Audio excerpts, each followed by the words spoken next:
नमस्कार दोस्तों, जय हिंद। हाल ही में एक बड़ी दिल दहलाने वाली घटना सामने आई है।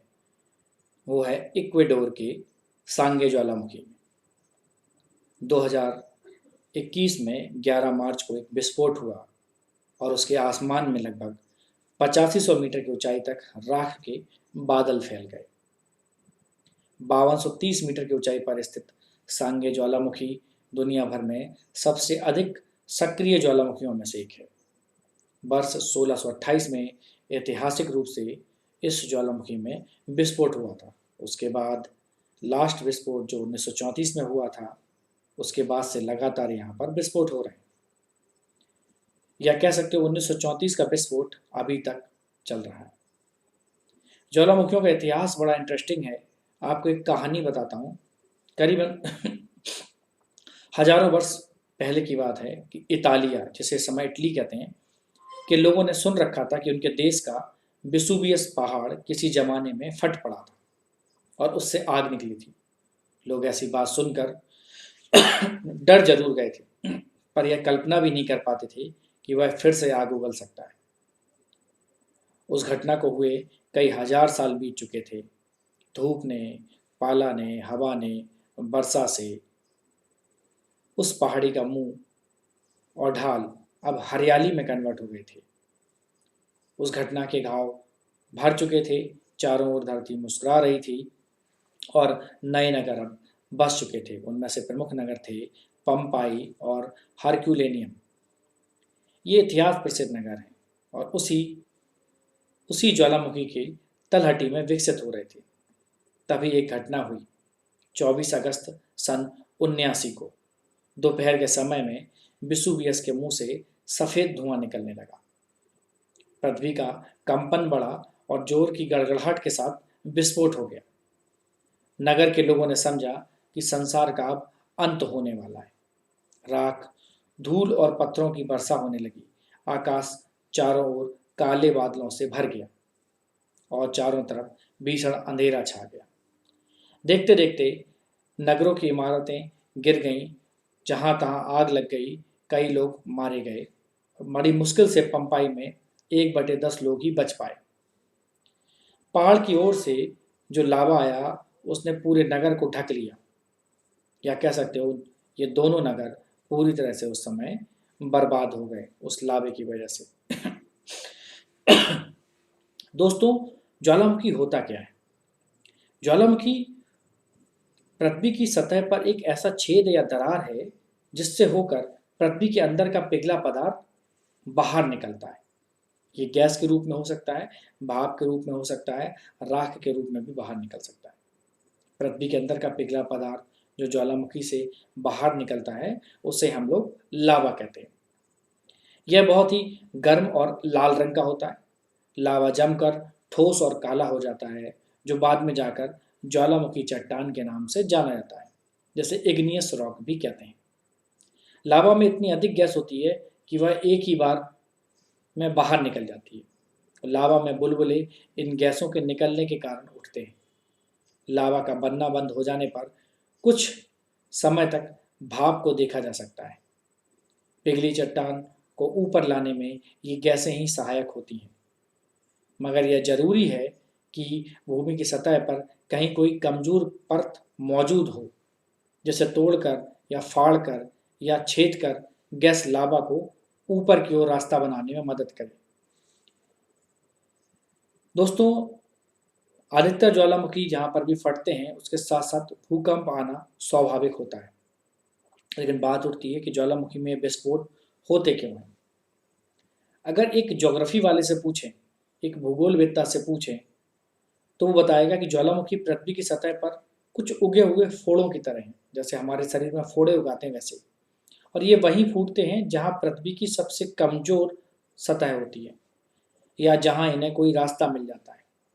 हम पृथ्वी की पपड़ी को भेद कर तो नहीं देख सकते, मगर अनुमान लगा सकते हैं कि वहाँ की स्थिति क्या हो सकती है। हमने अभी तक 4 मील की गहराई तक खुदाई करके देखा है और हम लोगों ने पाया है कि गहराई के साथ साथ तापमान बढ़ता जाता है। हमें सबसे गहरी खानों को इसीलिए एयर कंडीशनर करना पड़ रहा है कि नीचे की ओर बढ़ते हुए तापक्रम को देखकर भी अभी हाल हाल तक लोगों को विश्वास था कि पृथ्वी का भीतरी भाग ठोस नहीं हो सकता है। वहाँ की चट्टानें ठोस रूप में नहीं है बल्कि द्रव अवस्था में। लेकिन कुछ कुछ मशीनों की सहायता से और जो जो भूकंप की लहरों की सहायता से और उनका अध्ययन कर वैज्ञानिक इस परिणाम पर पहुंचे हैं कि 1800 मील की गहराई तक पृथ्वी की जो सतह के नीचे वो द्रव अवस्था में नहीं है।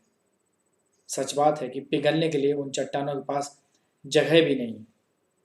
पृथ्वी अपने अधिक भार से उन्हें वहां दबाए रखती है।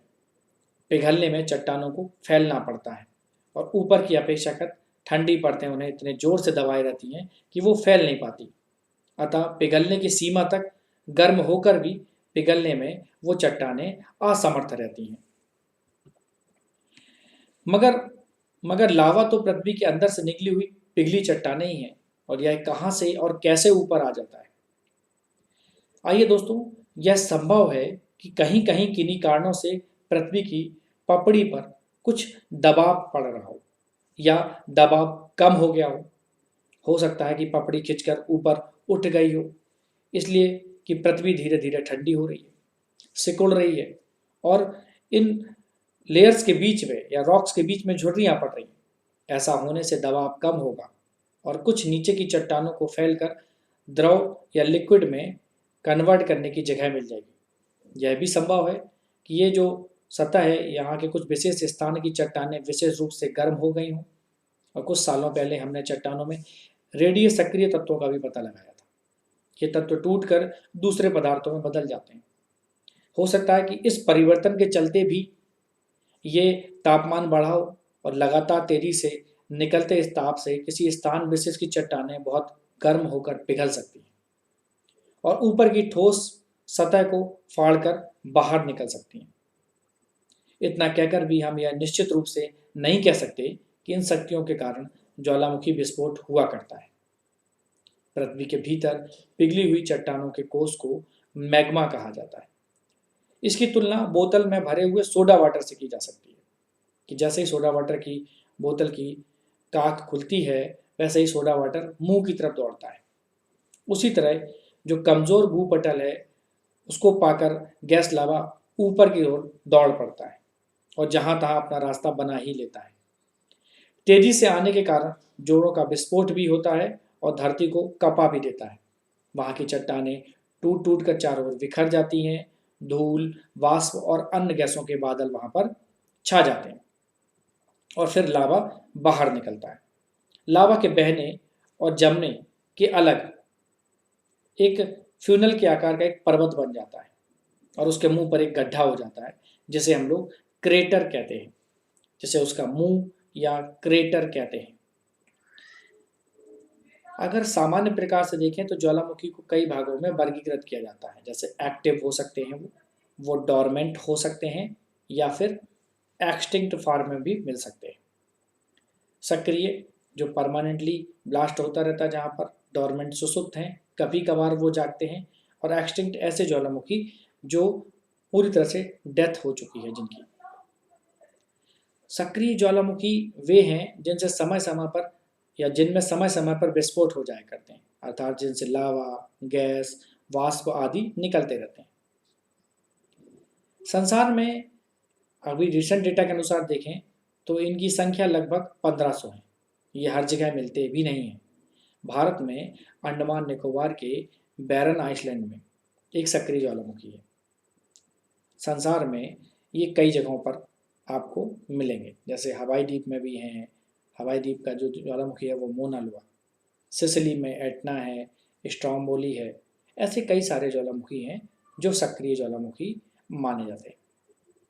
दोस्तों, उम्मीद करता हूँ कि ज्वालामुखी कैसे फूटते हैं, कैसे फटते हैं, इनको मैंने बहुत ही आसान शब्दों में आपको समझाने की कोशिश की।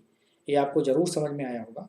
अगर ये वीडियो आपको पसंद आया तो इसे लाइक करें, शेयर करें और ज़्यादा से ज़्यादा लोगों तक पहुँचाएँ ताकि उनकी भी समझ बढ़े। नमस्कार, जय हिंद।